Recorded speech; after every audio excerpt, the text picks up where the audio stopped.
The art of influence, in its most refined form, is not a matter of coercion or brute force. It is a clinical science of the human mind, a systematic process of altering a target's perception of reality to align with a desired strategic outcome. The crudeness of physical intimidation is the tool of the amateur. The professional operator understands that true, lasting control is achieved when the target becomes a willing, and often unknowing, participant in his own manipulation. This doctrine is built upon a single, foundational truth. All human beings operate according to a predictable set of psychological principles. These principles, once understood, can be used as levers to guide, influence, and ultimately control an individual's decisions and allegiances. The techniques that follow are not theories, they are field-proven methods for the practical application of this science. The objective is never to force a target into compliance. Forced compliance is brittle and unreliable. The objective is to create a set of psychological conditions in which the target, in order to resolve his own internal conflicts or satisfy his own fundamental needs, chooses the course of action desired by the operator. The target persuades himself. This is the essence of sophisticated manipulation. The target's will is not broken, but redirected. He is led down a carefully constructed path, a maze of psychological pressures and releases, at the end of which lies the intended outcome. He arrives at this destination believing he has navigated the journey himself, a testament to his own free will. What follows is an anatomy of 5 such foundational techniques drawn from the operational doctrine of intelligence services. They are presented here not as a moral treatise, but as a clinical breakdown of the mechanics of human influence. The first and most essential technique is the diagnostic framework through which all human motivation is assessed.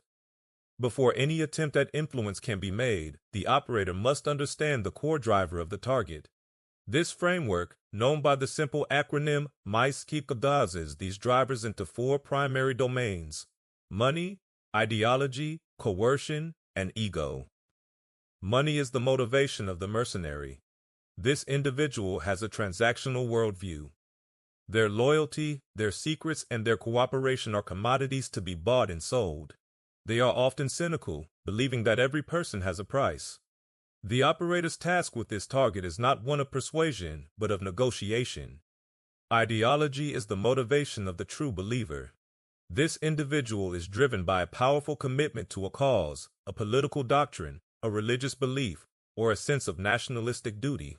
They see the world in stark, mythological terms of good versus evil. To influence this target, the operator must align his own objectives with the target's deeply held beliefs, framing his request as an act that serves their common cause. Coercion is the motivation of the victim. This individual is not a willing participant, but one who is forced into cooperation through threats against themselves, their family, or their livelihood. This is the least desirable motivation to work with, as it is unstable and breeds resentment. However, it is a powerful lever when other options are unavailable. The operator must become the sole source of relief from the threat he has created or highlighted. Ego is the motivation of the narcissist. This individual is driven by a profound need for validation, for recognition of their own perceived superiority. They crave to be seen as important, intelligent, and influential. To manipulate this target, the operator must feed their ego, making them feel like a valued insider, a brilliant strategist whose advice and cooperation are essential to a great and secret enterprise. The MICE framework is the diagnostic tool.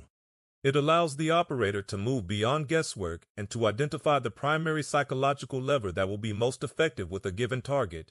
But this knowledge is useless without the second component of this technique, the establishment of rapport. Rapport is the bridge of trust and mutual understanding that must be built between the operator and the target. It is a state of psychological resonance. The operator achieves this through a series of calculated behaviors designed to lower the target's natural defenses. He employs mirroring, subtly adopting the target's posture, speech patterns, and energy level. This creates a subconscious feeling of familiarity and likeness. He practices active listening, repeating the target's own words back to them to show that they have been heard and understood. He validates the target's worldview. This does not mean he agrees with it. It means he demonstrates an understanding of why the target believes what they believe.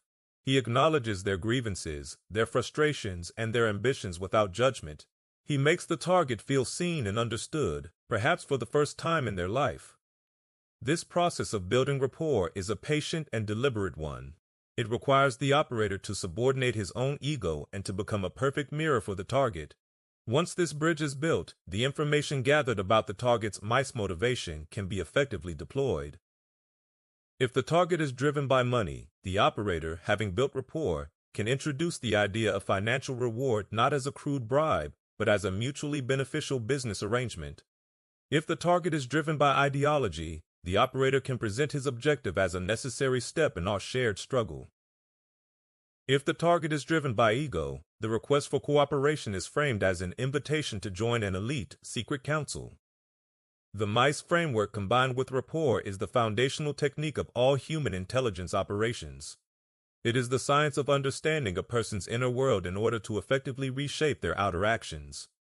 It is a clinical, diagnostic approach that removes emotional error and maximizes the probability of successful manipulation. The second major technique is the exploitation of a fundamental flaw in the human psyche known as cognitive dissonance. This is the state of intense mental discomfort that occurs when a person holds two or more contradictory beliefs, or when their actions contradict their beliefs. The human mind abhors this state and will go to extraordinary lengths to resolve the contradiction. The skilled operator does not attempt to force a target to accept a new belief through argument. Instead, he creates a situation that induces a state of cognitive dissonance and then offers his desired belief as the easiest and most attractive way for the target to resolve their inner turmoil. The target does the work of persuading himself. A primary application of this is the foot-in-the-door technique, also known as the Ben Franklin effect. The operator asks the target for a small, seemingly insignificant favor. It might be borrowing a book, asking for a light, or requesting a minor piece of non-sensitive information. The target, in most social situations, will comply with this small request. At this moment, dissonance is created. The target's brain registers two facts: I do not know or trust this person, and I have just done this person a favor. To resolve this contradiction, the mind invents a new belief. I must actually like or respect this person on some level, otherwise I would not have helped them. This small, self-generated shift in belief makes the target psychologically more receptive to a larger request later on. Each small act of compliance builds a new justification in the target's mind, slowly and systematically altering their perception of the operator and the relationship. The target builds his own ramp of compliance, one small step at a time. A more advanced application involves deliberately engineering a contradiction between a target's actions and their stated ideology. An agent might, for example, subtly maneuver a target who sees himself as an honest man into a situation where he commits a small, morally gray act, perhaps for a plausible and justifiable reason.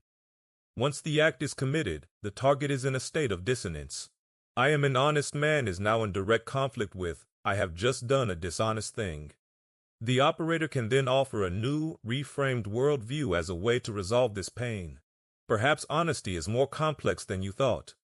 Perhaps in this struggle, certain actions are necessary for the greater good.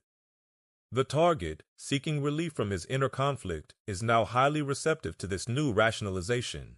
He seizes upon it as a way to restore his sense of moral consistency. In doing so, he takes a significant step toward adopting the operator's ideological framework. The ultimate goal of using cognitive dissonance is to achieve what is known as internalized compliance. The operator does not want a subject who is merely following orders. He wants a subject who has fundamentally changed their own belief system to align with the desired objectives. The target who has resolved his own dissonance by adopting the new belief system will now defend that system with the passion of a convert. He will argue for it, he will find evidence to support it, and he will act upon it freely. He has not been coerced, he has been converted. He has persuaded himself, and that is the most powerful and permanent form of control. The third technique is the creation of the illusion of control during a debriefing or interrogation. The amateur believes that information is extracted through direct, probing questions. The professional knows that this approach creates resistance and puts the target on the defensive. A far more effective method is to create a conversational environment in which the target believes he is in control of the information flow. This technique requires the operator to subordinate his own ego and often to feign a degree of ignorance or even incompetence. The debriefing is not framed as an interrogation, but as a casual conversation, a consultation, or the operator seeking the expert help of the target.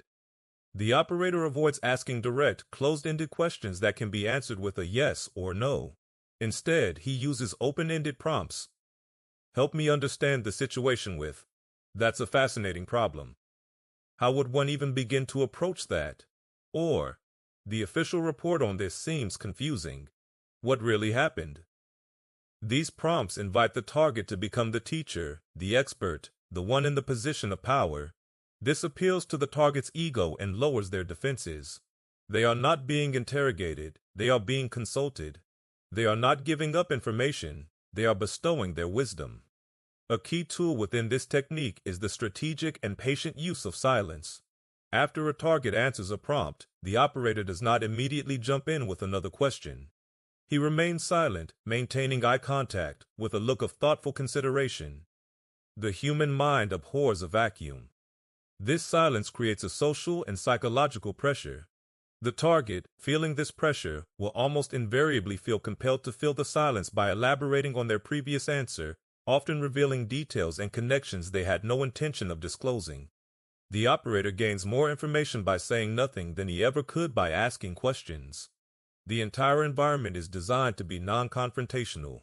The operator may express empathy for the target's difficult position. He may share a fabricated personal story to create a sense of mutuality. The goal is to transform an adversarial relationship into a collaborative one. The objective of the illusion of control technique is to achieve voluntary disclosure. The most valuable information is that which the target gives up willingly, without realizing its significance. He leaves the conversation feeling not that he has been interrogated, but that he has had a satisfying and engaging discussion with an attentive listener. He may even feel a sense of pride in how much he was able to help the seemingly naive operator. The fourth technique moves from the individual to the group, and it is the manufacturing of a false consensus. This method is rooted in the deep-seated human fear of social isolation. Human beings are herd animals, and they will often doubt the evidence of their own senses if it contradicts the stated perceptions of the majority. The goal of this technique is to create the appearance of an overwhelming consensus where none may actually exist. This is a classic tool of large-scale psychological operations, designed to pressure a target population or individual into conformity. The mechanics of the false consensus involve the coordinated amplification of a specific narrative. In the modern era, this is achieved through the use of controlled media outlets, paid influencers, and networks of automated social media accounts, a practice known as astroturfing. These sources will all begin to repeat the same message, in the same language, at the same time.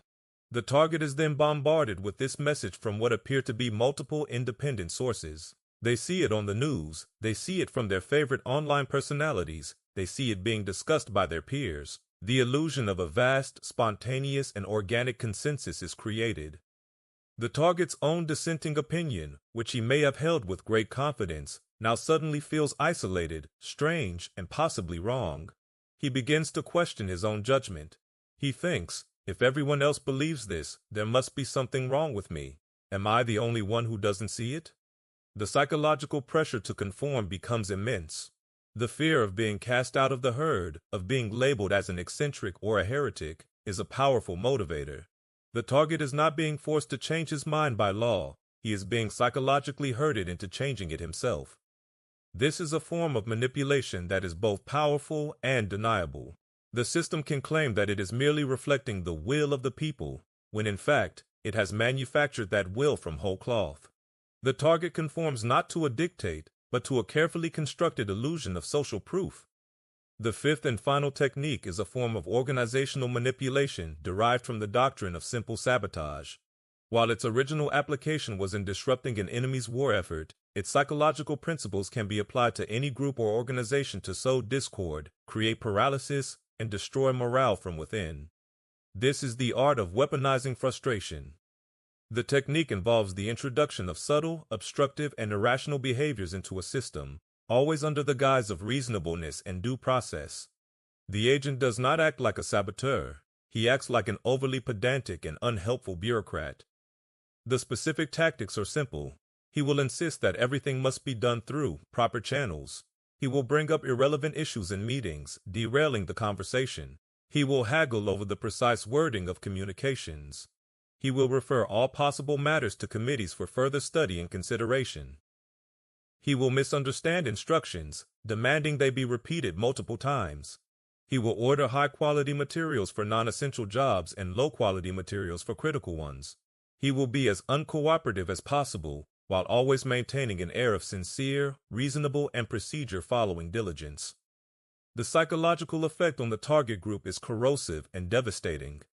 The flow of productive work grinds to a halt. Meetings become endless and pointless. Simple decisions become mired in procedural quicksand. Frustration and cynicism begin to permeate the organization. The members of the group become distrustful of one another. Morale plummets. The organization is made to look incompetent and foolish, not because of an external attack, but because of its own internal induced paralysis. The objective of this technique is not to persuade or recruit anyone. It is to make rational, efficient action impossible. It is a form of manipulation aimed at an entire system. The agent, by simply being a frustrating and, by the book, obstructionist, can cause more damage than a traditional saboteur, and he can do so with almost no personal risk. It is the art of turning an organization's own procedures into a weapon against itself.